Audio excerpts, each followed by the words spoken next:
Hello les start-upers, j'espère que vous avez la forme aujourd'hui en ce jour particulier. En effet, avec ce virus qui se répand partout et avec lui la peur qui va avec, impacte très durement nos startups. En à peine un mois, le CAC 40 a perdu 600 milliards d'euros. Comme ça, parti en fumée. Les investisseurs rentrent chez eux en courant avec leur argent. Et ça impacte les grandes entreprises qui ont décidé d'arrêter, stopper ou ralentir les projets en interne qui sont souvent faits par des jeunes startups innovantes. Et ça les impacte très durement. Une perte substantielle de leur chiffre d'affaires de l'ordre de 30 à 100%. Pour ma part, cette crise m'a fait perdre 40% de mon chiffre d'affaires. Mais c'est pas pour ça que je baisse les bras, bien au contraire. En ce temps, vous pouvez avoir deux types de mindset. Le premier, c'est le start-upper qui baisse les bras, qui se dit que déjà être start-upper, c'est déjà assez compliqué comme ça. Il dit j'en ai marre, c'est trop, je vais jamais pouvoir y arriver, j'arrête. Il voit donc le verre à moitié vide. Tandis que notre entrepreneur et start-upper favori, Bob, lui, a décidé de voir les choses autrement. Il a décidé de prendre le problème et de trouver des solutions adaptées. Il décide de voir le verre à moitié plein.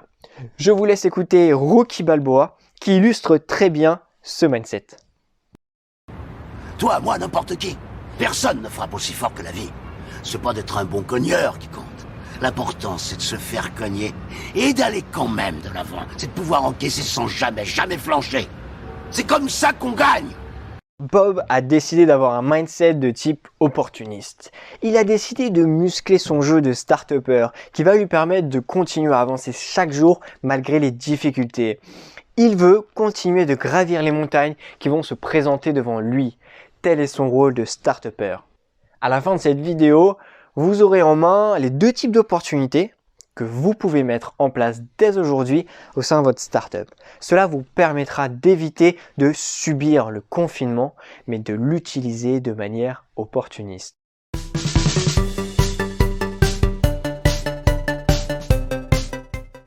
Ce confinement a amené un changement dans la gestion de nos tâches journalières. Comme beaucoup d'entre nous, Bob travaille de chez lui. Il passe beaucoup moins de coups de fil, il n'a plus à gérer toute la paperasse et malheureusement, peu de clients le sollicitent. Le temps consacré à toutes ces tâches journalières a donc diminué. Il peut donc passer beaucoup plus de temps sur des projets long terme, des projets par exemple de type produit. En effet, vous pouvez d'ores et déjà penser à améliorer votre produit.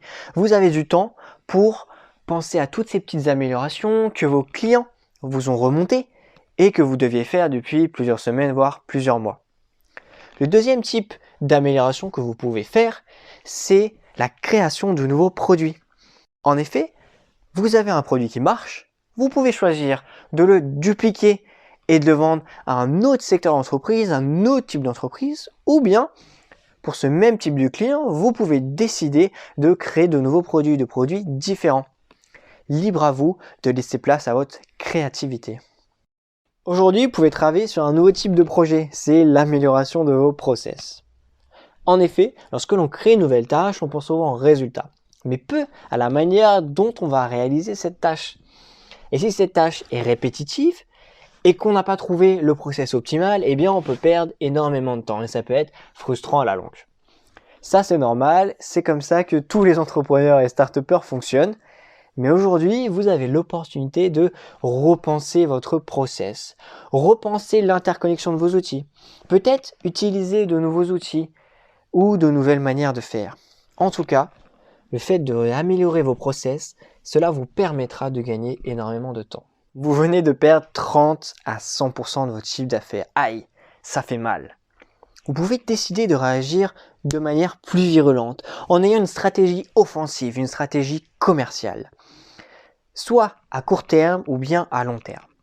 La stratégie commerciale à court terme aura pour objectif d'augmenter substantiellement son chiffre d'affaires.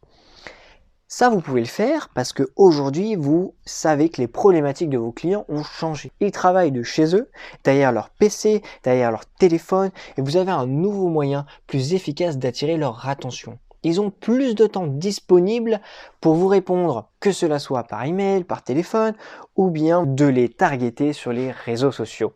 La deuxième stratégie commerciale que vous pouvez mettre en place, c'est celle à long terme. Elle sera à privilégier dans le cas où vous avez du cash disponible ou de la trésorerie. Pourquoi? Parce que son objectif ne sera pas d'augmenter votre chiffre d'affaires, mais bien d'augmenter votre réputation. Et ça, pour augmenter votre réputation, vous pouvez le faire de deux manières. Soit vous choisissez de le faire de manière virtuelle, donc sur les réseaux sociaux, votre site web ou autre, ou bien vous choisissez de le faire auprès de personnes physiquement, c'est-à-dire auprès de vos prospects, des personnes que vous voulez conquérir, ou bien en fidélisant vos clients.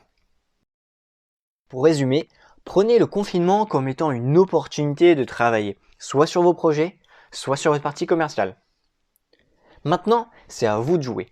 Laissez en commentaire ce sur quoi vous allez travailler durant ce confinement. Cela vous permettra de vous fixer des objectifs tout en s'entraidant les uns les autres. Concernant le quiz de la semaine dernière, pourquoi Conto a levé 100 millions d'euros? Eh bien, ce n'était pas pour faire naître son idée, car en startup, une idée n'a aucune valeur.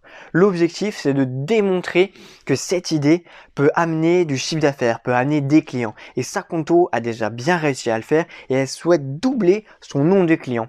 La bonne réponse était donc la réponse B, conquérir son marché. Merci à tous d'avoir regardé cette vidéo. N'hésitez pas à vous abonner et surtout n'oubliez pas, il ne tient qu'à vous de voir ce confinement comme étant une opportunité de grandir. Ciao les start-upers.